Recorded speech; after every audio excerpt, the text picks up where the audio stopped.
നമുക്കറിയാം എ എന്ന് പറഞ്ഞാൽ കേൾക്കുമ്പോൾ തന്നെ നമുക്ക് കുറച്ച് കോംപ്ലിക്കേറ്റഡ് ആയിട്ടുള്ള ഒരു വേർഡാണ്. അത് നമ്മുടെ ഡെയിലി ലൈഫിൽ നമ്മൾ സാധാരണ യൂസ് ചെയ്യുന്ന പല ആപ്ലിക്കേഷനിലും ഇംപ്ലിമെന്റഡ് ആയിട്ടുള്ള ഒരു ടെക്നോളജിയാണ്.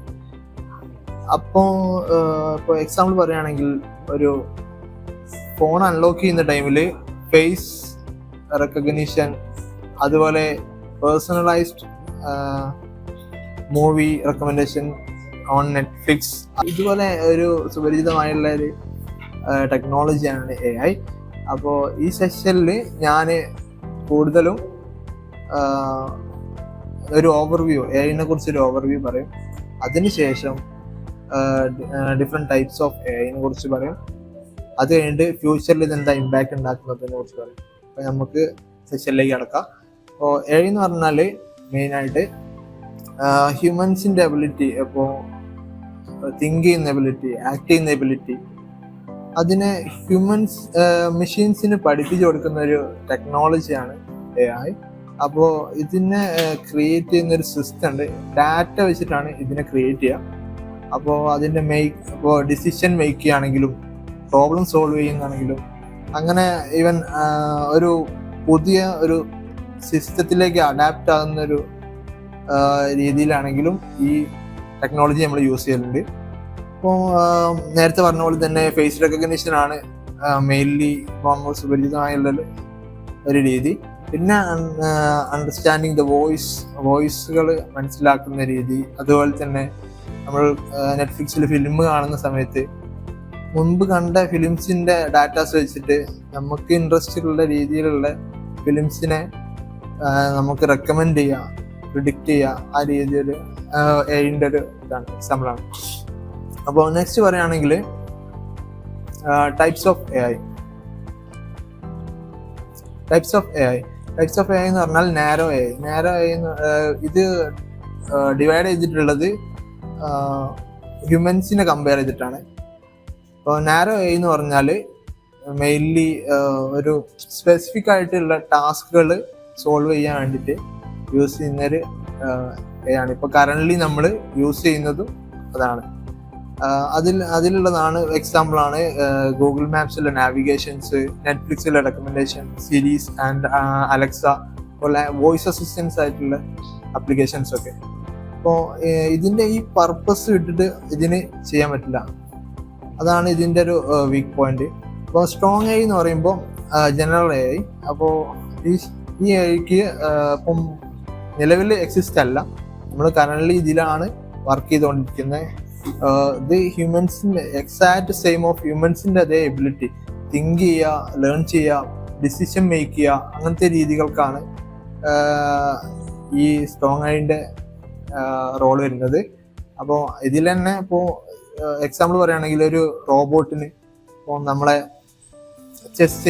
ചെസ് കളിക്കാൻ പറ്റും, അതുപോലെ കുക്ക് ചെയ്യാൻ പറ്റും, അതുപോലെ കാർ ഓടിക്കാൻ പറ്റും. ഇങ്ങനെ മൾട്ടിപ്പിൾ ആയിട്ടുള്ള കാര്യങ്ങൾ ചെയ്യാൻ പറ്റുന്ന ഒരു എബിലിറ്റിനാണ് ഈ സ്ട്രോങ് AI അല്ലെങ്കിൽ ജനറൽ AI എന്ന് പറയുന്നത്. പിന്നെയുള്ള സൂപ്പർ AI ആണ്. സൂപ്പർ AI എന്ന് പറഞ്ഞാൽ ഇത് ഫ്യൂച്ചറിലെ ഒരു കൺസെപ്റ്റാണ്. ഫ്യൂച്ചറിലെ കൺസെപ്റ്റ് എന്ന് പറഞ്ഞാൽ ഇവൻ become more than intelligent in human. അപ്പോൾ ഹ്യൂമനേക്കാളും ഇൻ്റലിജൻ്റ് ആവുന്ന ഒരു AIൻ്റെ ഒരു പവറിനെയാണ് സൂപ്പർ AI എന്ന് പറയുന്നത്. അപ്പോൾ ഇത് നടക്കുകയാണെങ്കിൽ, ഇതുവരെ പോസിബിൾ ആയിട്ടില്ല, ഇനി ഈവൻ ഫ്യൂച്ചറിൽ നടക്കുകയാണെങ്കിൽ ഇത് കംപ്ലീറ്റ്ലി വേൾഡിനെ ചേഞ്ച് ചെയ്യാനുള്ളൊരു സാധ്യത ഉണ്ട്. നമുക്ക് നെക്സ്റ്റ് ഇതിലേക്ക് പോകാം. അതിൽ ഫ്യൂച്ചറിൽ എങ്ങനെ ഇൻഡസ്ട്രീനെ ബാധിക്കുന്നത് എന്നുള്ളത്. ഹ്യൂമൻസിനെ വെച്ച് നോക്കുമ്പം AIക്ക് 3 എബിലിറ്റീസ് എക്സ്ട്രാ ഉണ്ട്. എന്താണെന്ന് വെച്ചാൽ അതാണ് മെയിനായിട്ട് നമുക്ക് ഫ്യൂച്ചറിൽ ഓരോ കാര്യങ്ങളിലും നമുക്ക് ഇമ്പ്രൂവ് ചെയ്യാൻ കഴിയുന്നതും. എന്തെന്ന് വെച്ചാൽ മെയിനായിട്ട് ഡാറ്റാസ് ആണ്. ഇപ്പോൾ നവഡേയ്സ് നമുക്ക് ബിസിനസ്സിൻ്റെ കേസിൽ തന്നെ വരുമ്പോൾ കുറേ അധികം ഡാറ്റാസ് ഉണ്ട്. ആ ഡാറ്റാസൊക്കെ നമ്മൾ ഫിഗർ ഔട്ട് ചെയ്ത് കഴിയുമ്പോഴത്തേനും വർഷങ്ങൾ എടുക്കാൻ മതി. പക്ഷേ അത് AIൻ്റെ കേസിലാകുമ്പോൾ അതിന് പെട്ടെന്ന് സെക്കൻഡുകളോ മിനിറ്റുകളോ എടുത്ത് തന്നെ പെട്ടെന്ന് സോൾവ് ചെയ്യാൻ പറ്റും.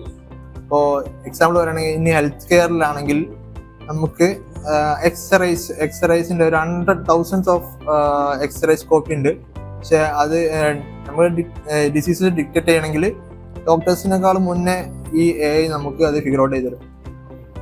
അതുപോലെ തന്നെ നെക്സ്റ്റ് ആണ് എങ്ങനെ ടൈമിൽ ലേൺ ചെയ്യുന്നതോടൊപ്പം ഇമ്പ്രൂവ് ചെയ്യും അതിൻ്റെ പെർഫോമൻസ്. ഇപ്പോൾ അൺലൈക്ക് ഇപ്പോൾ നമ്മൾ ട്രഡീഷണൽ ആയിട്ട് നമ്മൾ സോഫ്റ്റ്വെയർ മേക്ക് ചെയ്യുന്നുണ്ട്. അപ്പോൾ ഇപ്പോൾ ബാങ്കിങ്ങിനാണ് എന്തിനാണെങ്കിലും അത് സെയിം റിപ്പറ്റേറ്റീവ് ആയിട്ടുള്ള ടാസ്കുകളായിരിക്കും. അത് ഒരു ഫിക്സ്ഡ് റോൾ വെച്ചിട്ട് ചെയ്യുന്നതാണ് ട്രഡീഷണൽ ആയിട്ടുള്ള സോഫ്റ്റ്വെയർ ചെയ്യുന്നത്.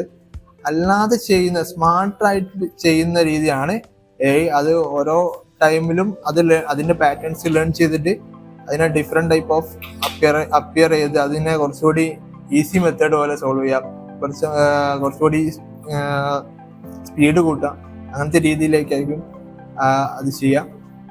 അതുപോലെ തന്നെ അതിൻ്റെ ഒരു എക്സാമ്പിളാണ് ഇപ്പോൾ സെൽഫ് ഡ്രൈവിംഗ് കാർസ്. അപ്പോൾ അതിൽ മില്യൺസ് ഓഫ് ഡാറ്റാസ് വെച്ചിട്ട് അതിൻ്റെ ഡ്രൈവിംഗ് സ്കില്ല് ഇമ്പ്രൂവ് ചെയ്യുന്ന ഒരു രീതിയാണ്. പിന്നെ മൂന്നാമത്തേത് പറഞ്ഞാൽ ഹ്യൂമൻസിൻ്റെ എഫേർട്ട് ഇൻക്രീസ് ചെയ്യാൻ വേണ്ടിയിട്ട് സഹായിക്കുന്ന പറഞ്ഞാൽ ഇപ്പോൾ AI ഇങ്ങനെ റിപ്പറ്റേറ്റീവ് ആയിട്ടുള്ള ടാസ്കുകൾ ചെയ്യുന്ന സമയത്ത് അതിനെ ഓട്ടോമേറ്റ് ചെയ്യുക. അത് പ്രകാരം നമുക്കിപ്പോൾ ഹ്യൂമൻസിന് കൂടുതലും ക്രിയേറ്റീവ് ആയിട്ടുള്ള സ്ട്രാറ്റജിക് ആയിട്ടുള്ള വർക്കിന് നമുക്ക് അതിൽ വർക്ക് ചെയ്യാം കൂടുതൽ സമയം. അപ്പം ഇങ്ങനെ സിമ്പിൾ ആയിട്ടുള്ള റിപ്പറ്റേറ്റീവ് ആയിട്ടുള്ള ടാസ്കുകളും അത് AI ചെയ്തോളും എന്ന രീതിക്ക് കൊടുക്കുക. അതിലുള്ള എക്സാമ്പിളാണ് ഇപ്പോൾ ചാറ്റ് ബോട്ട്. ഇപ്പോൾ ബാങ്കിങ്ങുമായിട്ട് നമ്മളിപ്പോൾ കമ്മ്യൂണിക്കേറ്റ് ചെയ്യുന്ന ക്വറീസൊക്കെ 24/7 ആയിട്ട് നമുക്ക് സപ്പോർട്ട് ചെയ്യാം. അത് AI ചെയ്യാൻ പറ്റുന്നതാണ്. അതുപോലെ അങ്ങനെ ചെയ്യുന്ന രീതിയാണ്. അപ്പോൾ ബാങ്കിലുള്ള സ്റ്റാഫുകൾക്കൊക്കെ വെരി കോംപ്ലക്സ് ആയിട്ടുള്ള കാര്യങ്ങൾക്കൊക്കെ വേണ്ടി ഫോക്കസ് ചെയ്യാം. കൺക്ലൂഡ് ചെയ്യുകയാണെങ്കിൽ ഒരു ആർട്ടിഫിഷ്യൽ ഇൻ്റലിജൻസ് എന്ന് പറഞ്ഞാൽ ഒരു റോബോട്ട്സോ അല്ലെങ്കിൽ ഒരു ഫ്യൂച്ചറിസ്റ്റ് മെഷീൻസോ അല്ല, ജസ്റ്റ് ഒരു ടെക്നിക്കാണ്, ഒരു ടീച്ചിങ് ടെക്നിക്കാണ്. മെഷീൻസിനെ ഹ്യൂമൻസിൻ്റെ എബിലിറ്റീസ് ഒക്കെ ലേൺ ചെയ്യാൻ വേണ്ടിയിട്ടുള്ള ഒരു ടെക്നിക്ക് മാത്രമാണ്. Okay, thank you.